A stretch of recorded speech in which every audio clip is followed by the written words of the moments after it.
What's up, guys? This is Coach Grant with First Down Training, and welcome to another episode of our First Down Training show. Today, we're going to be going over the best advice I got as a football player. This is going to help you stop having pre-game nerves, going to stop with anxiety before a game, and going to help your overall performance on the field. Then we're going to get into some current events that have happened in the NFL trade circuit, and then we're going to be answering some questions that you guys have left on a previous video. Let's get started. So in high school, the best piece of advice I got came from my high school quarterback coach and our offensive coordinator. And he really told me like three things that stuck with me. Number one, do your 1/11th. Number two, take things one play at a time. Number three, don't let the result of the play dictate your emotions. So I'm going to break down what each one of those means to hopefully help you guys get through some pregame nerves, some pregame anxiety, and maybe a lack of performance due to those things. So do your 1/11th. What does that mean? On a football, ultimate team sport, you guys. There are 11 players on the field that all, no matter what side of the ball you're on, that all have to do their job for the play to be successful, right? So you can't control, I was a quarterback in high school. You can't control if the offensive line physically makes a block. You can't control if the wide receiver physically makes a catch or not. A lot of the times nerves, anxiety comes from things that you can't control, especially if you're like a little bit of a control freak like I am. You tend to worry about those things. Well, what if he doesn't catch it? What if they don't block? Then I got to do this. Then I have to react this way. Like, all you can control is what you can control. And if you've put in the effort in practice, you've done the training, you've done the preparation, like, you have really nothing to worry about as long as you just focus in, key in, and do your 1/11th. Every single play, everybody has a responsibility. Now, as a quarterback, your responsibility is to put the offensive line in the right, like, pass protection. Your job is to put the receiver, like, make sure they know they're running the right route. But physically, you're not on the hook for any of that. So I would say the biggest thing you can do is just focus on what you can control. Make the right read and throw an accurate pass. And so that's all I would focus on. And when I started focusing on that and understood that all 11 guys have to do their job for us to be successful, that made that kind of anxiety and those nerves start to fade away. Now, what's the second piece of advice that he gave me?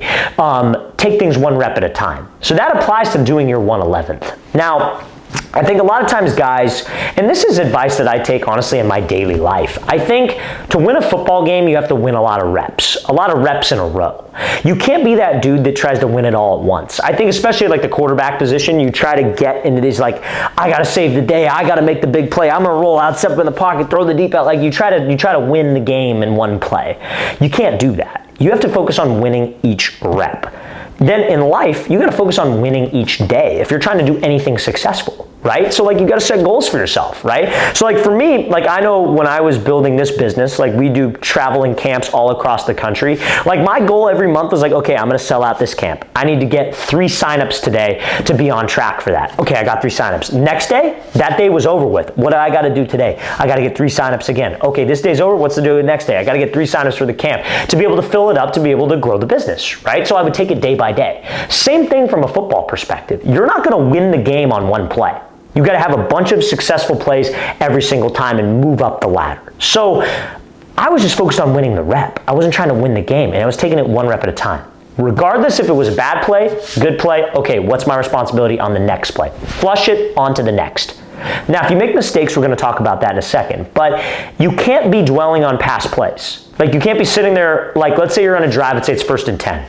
Let's say the play that was called is like a double slants concept. Okay, my job is to read the outside linebacker, throw an accurate ball. I sail the ball over my slot receiver's head. Bad pass. Okay, that play's over with. We're going to fix it later. You're going to get berated on film, believe me. And now the next play comes in. Okay, now it's like a deep post concept. I'm just focused on that concept. I'm not thinking about how I missed the throw. I'm not thinking about how I sailed it over my receiver's head and embarrassed myself. I'm on to the next. And if you just focus on, okay, what's my job on this play? What's the situation? Okay, and just keep moving up the ladder like that, and the more successful plays you have, the more successful of a player you're going to be. Now, that brings me into point number 3. Don't let the result of the play dictate your emotions. This is where a lot of players deal with like depression.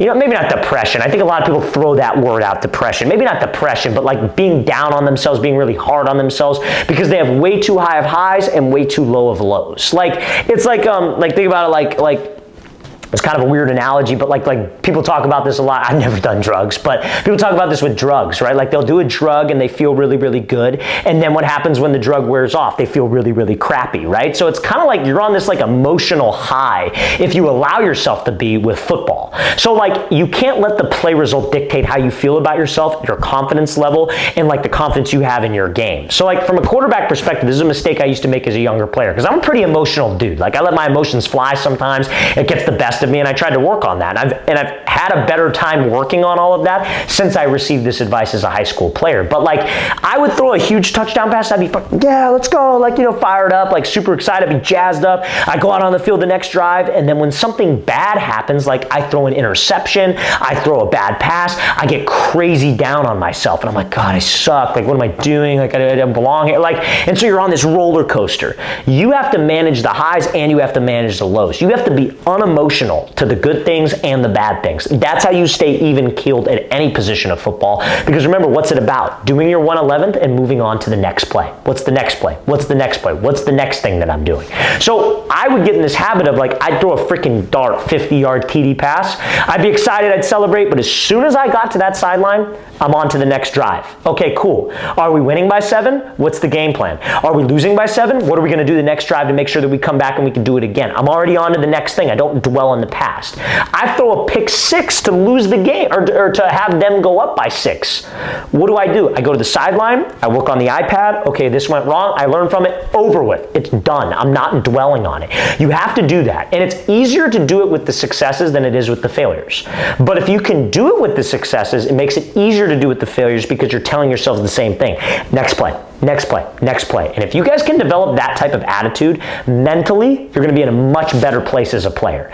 The nerves are going to go away. The crippling anxiety, like, you know, because you're afraid to make a mistake is going to go away because you understand the next rep is what matters, and I'm going to take it one play at a time. And as long as I do my 111th, I'm going to be totally fine. So I hope this is able to help you guys. Any young athlete watching this advice will help you out a ton if you actually apply it. Apply it in practice, apply it in training, apply it in your daily life, and you're going to be a much better, just generally human because of it. Now, fellas, before we get into the current events, before we talk about some stories, if you were a QB or wide receiver and you would like to train with myself and my staff of coaches this offseason, we're going to be traveling out to 9 more cities across the entire U.S. for 2-day-long QB and wide receiver training camps. So guys, go to that very first link in the description below if you'd like to sign up. All of our camps, though, guys, have only about 6 spots remaining and will sell out by the end of March. So make sure you take advantage of us having available spots.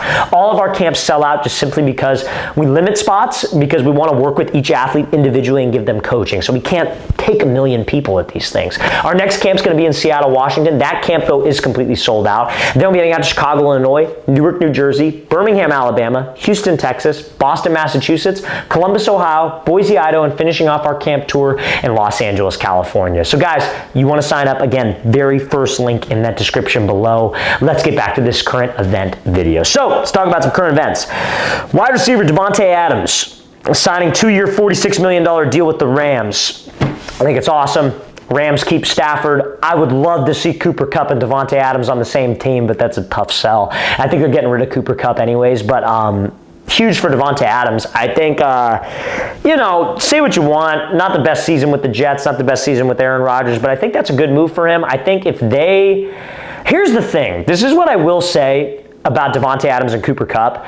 I think Cooper Kupp has a wider route tree than Davante Adams. That's just my opinion. I really think that Cooper Kupp can run every single route on the route tree really, really well. I think Davante Adams has maybe 3 routes that he's really, really good at. Fade, slant, dig. So I don't think he's going to be like Cooper Kupp 2.0. I don't think they're going to do what they did with Cooper Kupp with him. But I think it's exciting. I think Puka Nacua is going to have a lot more targets, a lot more great games, and obviously he's a great receiver as it is, but I think that's going to open up a lot for him because a lot of attention is going to be directed on 17, and when they're paying that kind of money for him, obviously he's going to be a big staple of the offense. So excited to see how that pans out. Let me know what you guys think in the comments about that, but I think it's a good move for the Rams, definitely. Now, second current event is going to be Aaron Rodgers. So, I mean, I think if Aaron Rodgers, I just wanted to talk about this. At the time of this filming, he hasn't signed anywhere, but there's been talks that he's going to the Steelers. And what I will say about Aaron Rodgers going to the Steelers is that's going to be extremely dangerous.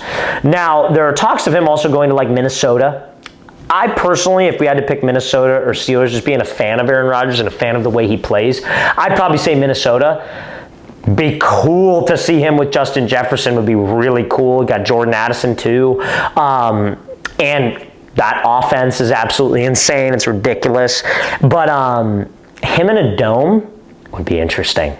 Very, very interesting. We've only seen that guy play in cold weather. And historically, when he's been inside of a dome, he has historically been very, very good. So we'll see. I would hope he picks the Vikings over the Steelers, but they're saying at the time of this that he's closer towards the Steelers. But I would love to see him with the Vikings. Like I said, him and Justin Jefferson would be fun to watch. Now, at the end of every episode, guys, what we do is we will do a full-fledged, Q&A, if you will. It's not live, obviously, but we'll answer some questions that you guys have posted on some past videos. So guys, if you have questions, stuff that you want to ask me, whatever, I answer all your guys' questions on these videos. So guys, go to the comments section. Post your questions there. I would love to answer them, love to feature you on the show, because seriously, we do really appreciate the support. All you guys that tune in week and week out, there's a new style of video that we're trying. We're trying to improve our shows every single week, talk about topics that you guys like, that you guys want to hear about. So any feedback, any questions is always super appreciated, because seriously, we do appreciate you guys tuning in, especially listening to me talk, okay? So now, first question. This is from Hudson44836. Hey coach, I play wide receiver and I need help with my over-the-shoulder catches. Any tips? So over-the-shoulder catches, two things I would say to focus on. Number one, keep your pinkies connected. Over the shoulder, a lot of times guys have this big gap between their hands. Whoosh, ball goes right through the middle of their hands. Keep your pinkies connected. Two, take a photo of the ball when it makes contact with your hands. The only thing in your line of vision when you catch an over-the-shoulder pass should be the football. So it's football in the line of vision, not football on the desk or the turf or whatever. It's just the football. And if you can focus on those two things, trust me, you will be more consistent over the shoulder. So Hudson, appreciate you asking that, man. Now, next question. Hey coach, I'm a 15-year-old QB. I'm really accurate, but I lack arm strength. This question is from Nicholas James Vickery 1089. I can only throw 38 yards. One, is that bad? Two, how can I fix it? So at 15, I would say 38 is probably a little bit below average. I would say at 15, you should probably be looking for 45, 50 yards. That's just my opinion with a high school size football, obviously, of course. How can you fix it? Well, from arm strength, there are a lot of things mechanically that you can do. And most of the questions that we get asked about arm strength, route running, all that stuff, we've made videos on. And I'm not trying to not answer your question here. I think a video would help further explain it to you, and then I'll talk about some other things as well. But if you go to the YouTube search and just type in first down training, QB arm strength, bro, we got tons of videos there that will help you with mechanical advice and mechanical drills and just straight up workouts that will help you with that. Now, that's from a mechanical standpoint. Two, from a physical standpoint, I think what ties into your throwing mechanics when it comes to arm strength?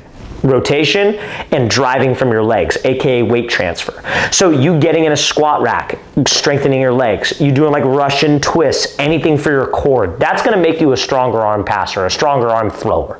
So if you can do all those things in the gym, I really, really think that you'll see a big how do you say this, increase in your arm strength, and you'll get past that 38-yard mark. So look at those videos to work on your mechanics, dude, and work on your leg strength and core strength, and I really think that will help. Now, next question from Big Mike Baby 85. There's a question I thought was a little interesting. When did you realize that your playing days were over? Good question. I think when it stopped being fun for me. I think when you get to college and you start playing in college, I played at a smaller division school called Whittier College. And, it's still college football. You're playing a game, you know what I mean? You're getting pretty much paid to play because your education's free. At least that's how mine was. And you're around a lot of guys and you start looking around and you're like, man, what's really my goal with this? And I think that's when I realized it was over, because there was no goal. There was no North Star for me. So I think when I was a high school player, middle school player, what was always super motivating for me was hey, the goal is to get your education paid for and get a scholarship because your parents have sacrificed so much for you. We didn't necessarily come from a lot of money. When I was really young, we were doing all right because my mom had a business and then my dad also worked full time. So we had a lot of disposable income, and then my mother's store burned down, and it was actually pretty scary because, we had, could have lost the house. A lot of the income went down. I remember as a kid watching my parents struggle and always talking about money and things of that nature. And so a goal for me, even from the time when I was 3rd, 4th grade, was always I don't ever want my parents to struggle like that. to give me an education, so I'm going to do my part and work as hard as I possibly can to get a scholarship. And so I was able to achieve a scholarship, and that was a huge moment for me and a huge moment for my family. And when I got there, I was like, man, there's really not much of a goal here. What's next for me? I knew I wasn't going to the NFL. I knew I always wanted to do something like what I do now, working with quarterbacks and receivers. And so that was kind of when I realized it, because it wasn't like there was no goal for me anymore.